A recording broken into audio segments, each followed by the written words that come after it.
Hello, my name is Mark McDermott. I'm the CEO of ScreenCloud. Today, I'm going to talk through a presentation I gave at SaaStock 2019 in Dublin called It's the HR Department Stupid. Now, I'm not calling you stupid. Actually, I'm calling me stupid. Exactly around 1 year ago, I was at one of our investors' conferences, Point 9, and on stage, one of the early engineers of Box was talking about how they scaled to a world-class team, and he was passionate and effusive about the need for a quality HR department and processes. We were around 35 people at the time, and we had not done anything with this yet, and I felt that if I was seeing an engineer care this much about HR, then maybe this is something I should be caring about too. So today, I'm going to talk about what we've learned over the last year, starting to build out our HR team and processes. So initially, we're going to think about why we should start building out that team. Then we're going to look at some actionable tips towards getting yourselves organized. And finally, we're going to do a deep dive into building a kick-ass onboarding workflow. First, a quick state of the nation on ScreenCloud. We are a SaaS platform for digital signage, and we help businesses all over the world manage their screens. We have roughly 8,500 customers, most of them in the USA, and we serve everyone from smaller SMBs, mid-market, but increasingly enterprise customers as well. We work across a range of popular verticals, although I think corporate communications is probably our sweet spot. And we founded ourselves in 2015, grown pretty rapidly, up to 80 people now. So we've doubled in size in headcount the last year. We have offices in Los Angeles, Belfast, London, and Bangkok. Okay, so let's get into it. When is HR important? Well, to begin with, I would argue that it isn't really. What's more important in your company is attaining product market fit, working closely with your customers, and then using your inspiring vision as founders to recruit your initial team. But around 30, 40 people, HR really starts to become a thing. And that said, your early culture will stick around, so do be mindful of this earlier. So what goes wrong? Well, basically the wheels start to come off. Firstly, you could see politics and factions manifest themselves. Your initial team is going to think of themselves like a family, with exclusive access to the founders. As more people arrive, they could feel a little isolated and get a little jealous of what's going on, or new people coming in and taking parts of the role that they previously were working on. You become inconsistent with how you onboard new team members. At the beginning, again, founders very much spending a lot of time with those early members, but as you get more distracted and busier, spread across customer relationships or out raising new rounds of finance, your inconsistency on onboarding will have a big effect on how new members join the team. Confusion will definitely arise around titles and roles. At the beginning, it's very common for people with quite limited amounts of experience to assume the title of head of, even though they're really head of a department of just themselves or one other person and don't really have that full industry experience. Inevitably, you're going to need to bring in people with more seniority over time, and that could cause some problems. In addition, the role of the early employee in a startup can be very generalist, spread thin, doing many, many different things. As time moves on, they will need to become more specialized and more defined and to be using that job role in appraisals and things like that. So it's quite important that you start to define that more. As most of the recruitment is done by founders, a very flat structure emerges where everyone is reporting back into one of the founders. That really doesn't scale out very well. In addition, founders are very guilty of lack of delegation, where they're used to being really in the thick of it, in the trenches, and then actually they need to really delegate and trust their team more, and that can also cause bottlenecks. Finally, recruitment inconsistencies and inefficiencies will emerge as more people get involved in the process, and this all leads to a productivity drop. So, an HR team will enable us, firstly, to create a larger and more efficient recruitment funnel as we're scaling up our team. They'll help build out end-to-end processes for our employee life cycle, tighten up that org structure, almost certainly going to be needed straight away, and help codify those job roles so people know what is actually expected of them now and in the future. They'll act as a confidant to your employees and team and help them progress their careers. If you want to retain your best talent, you need to show career progression. This is something we often forget. They will help you with the hard conversations, which are inevitably going to come as you scale, restructure, introduce new levels of seniority, and unfortunately sometimes have to let people go. There's some bonus features to having the team. Firstly, as you move towards enterprise customers, security accreditation is going to be much easier if your HR processes are well in place, so SOC 2 and ISO. You're going to minimize due diligence nightmares as you go through fundraising, finance rounds, and also even exiting the business. They'll start to help build your brand as a great place to work and get you known in the market. And finally, it will help you keep the main thing the main thing. When recruiting your leader, don't think of it just as a head of HR, but either more as a head of people or a head of recruitment. These are very, very different roles, and different types of people are attracted to them. The way it was explained to me was, think about the difference between a performance marketer and a content creator. Your performance marketer, it's more like the recruiter, is very much about attracting customers using data analytics to build the top of your funnel. Your content creator is coming from a much more empathetic feeling, kind of getting deeper into the problem, thinking more about the audience. They're more about the people. So when you're thinking about what you need to recruit for, what the skills you're looking for, try and bias towards your weakness. Personally, I think that most founders are actually quite good at recruitment because that's something you need to do yourselves in the early days. However, I think we're quite obsessed with what's happening in the future, and we're not so good at looking after and retaining what we've already got. So I would say that most companies probably need someone who's closer to a head of people. That said, a word of warning.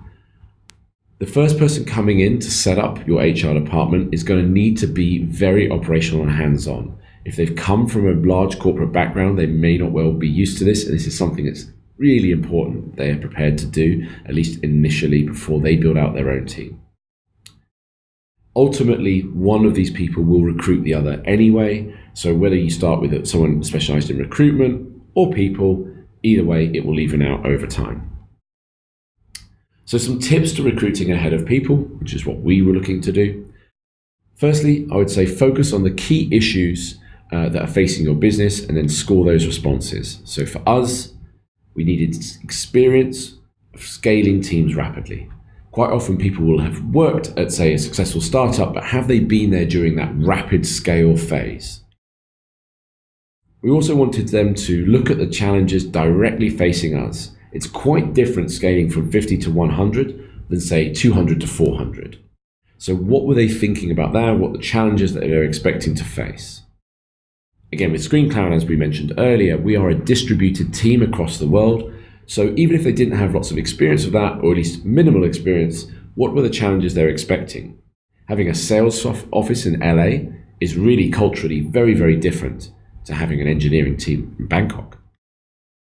And finally, this person is going to be out in the world talking about the company and mission, sometimes on your behalf.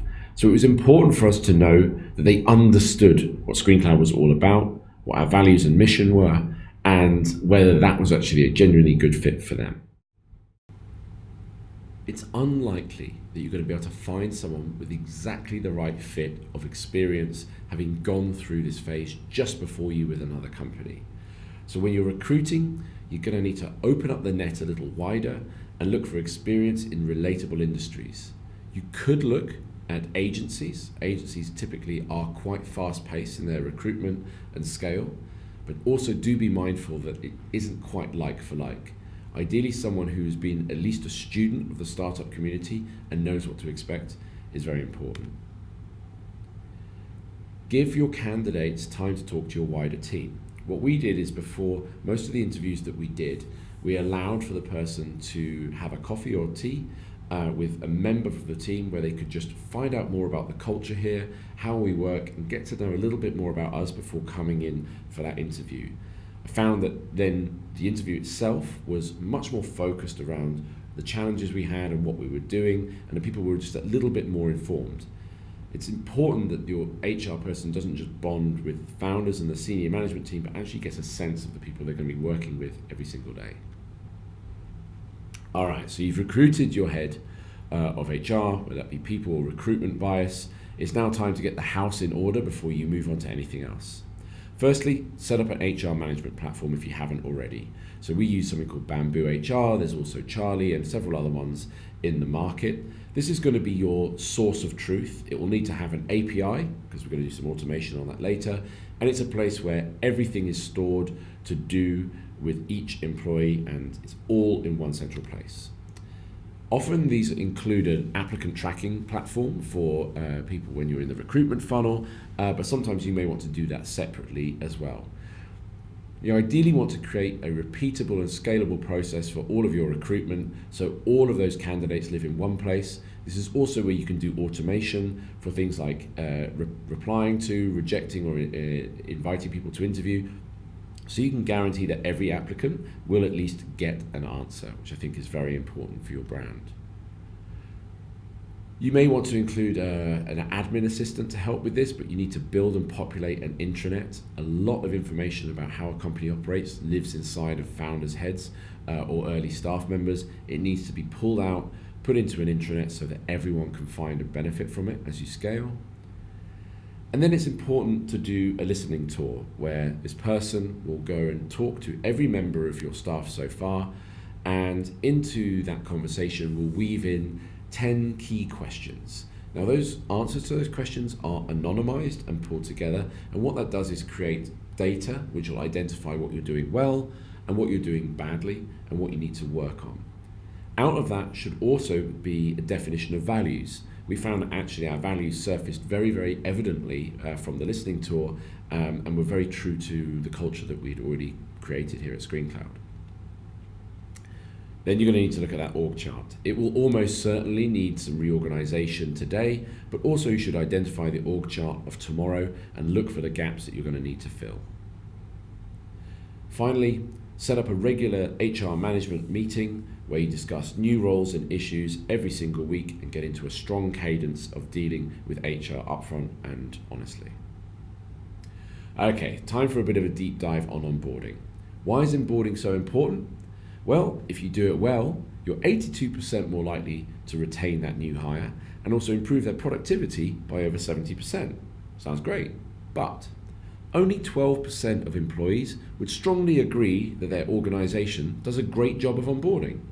That means the company's either meh or terrible at onboarding, which seems really crazy to me. Employees who've had a negative onboarding experience are twice as likely to look for other career opportunities. And 87% of organizations that assigned a buddy during the onboarding process said that the new hire was far more proficient in their role. So let's look at quality onboarding. The key here is to be structured and strategic and not just administrative. That means you need to focus on the people side and not just on the paperwork. My advice is to lean on technology to create consistency and quality, and then done correctly, this will lead to higher job satisfaction, more commitment to the organization, a decrease in turnover, better performance levels, and most importantly of all, lowered stress at a very critical time. So think of your onboarding of HR a little bit like a marketing funnel. There's a period of time between someone agreeing to join you and them actually join you, which is usually filled with silence. This is really dangerous. This is the point where the new employee will have potentially buyer's remorse. Their current employer may make a counter offer, or other people that they were talking to may also come into the process too. You want to maintain regular communications during this period. In addition, this needs to be consistent with every new joiner so that they're getting the same experience and coming into the business with the same level of knowledge. Ultimately, you're pushing towards a soft landing for day one where peak stress is usually involved. So this all begins with a Google form where employees will actually set up their details just by entering them onto a Google form and answering a few key questions. That will then push into our Bamboo HR system, and that kicks off a whole automated workflow triggered by Zapier. To begin with, we send them a personalized card and mug to their home. We invite them to fill it with their favorite hot drink and sit back and enjoy a series of emails which come from the business. They start with vision from the founders and link off to videos that explain that a little deeper. There's also an introduction from their manager talking more about their department, from their assigned buddy, and also from the HR team as well. So they get a good sense of why the company exists, what we're trying to do, and get some information about how day one looks. In the background, we order and provision their PC and set up all of their software accounts so they're ready to get going from day one. There's nothing worse than turning up to an empty desk with nothing set up ready to go. Finally, we create all of the regular invites into their calendar so that their first week is nicely fully populated. All the people who are involved in the onboarding know what's going on, and you get a great sense of what the first week and couple of months look like for you. So some onboarding tips. Firstly, start early, from yes to the desk, although I'd say actually your onboarding should go from yes to the 3-month probation period. Align the person with your company culture fast. They will have learned a lot during the interview process, but once they've agreed to join, this is really where you can lift the lid further and get them much deeper into what the company culture is and what you're looking to achieve. Get the wider team involved. This shouldn't just be line managers and senior people. This should be everyone involved in bringing that person, embracing them into the company. Create a clear roadmap for the first week, 3 months, an ongoing cadence of onboarding into the business looks like. You should embrace training and development during their ramp-up period to get them up and running and proficient as quickly as possible so they have a great sense of satisfaction that they're doing well in their job and they've joined the right team. Finally, once you've onboarded them, you need to retain and nurture that talent. Set up regular one-to-ones between line managers and team, usually every either 2 or 4 weeks. Do 6-month pay reviews. I think annual seems too far away. We use a salary calculator, which is a spreadsheet that includes market rate for the job, seniority and level, location, whether that's expensive or mid-rate, mid-market, and also some of their communication skills. We score all of that evenly, and that pops out a salary, which means it's fair and devoid of any bias. You should have regular HR and line manager check-ins throughout the year to make sure, from a mental health point of view, everyone's going well. If there's any problems that need to be resolved and looked at, nipped in the bud early. And you should also do internal training. We recently had the ScreenCloud guide to being a great boss, and several other things as well. We have a culture club where different representatives of each team, including the remote workers as well, comes together once a month, and they talk about different things that we can do to improve and retain the culture within the company. That could be from charities that we support, competitions like the photography competition, or just tips for what we'd really like to make the office environment better. Finally, we also do an annual offsite called ScreenCloud Together, where we fly everyone to one location, spend a week, not really so much working, but bonding, looking at the vision and mission of the company, but getting to know each other and building relationships between different teams and people from different locations. With all of that, you're now ready to start scaling fast. Thanks for watching this. If you'd like to download these slides, you can go to screencloud.com/SaaStock19.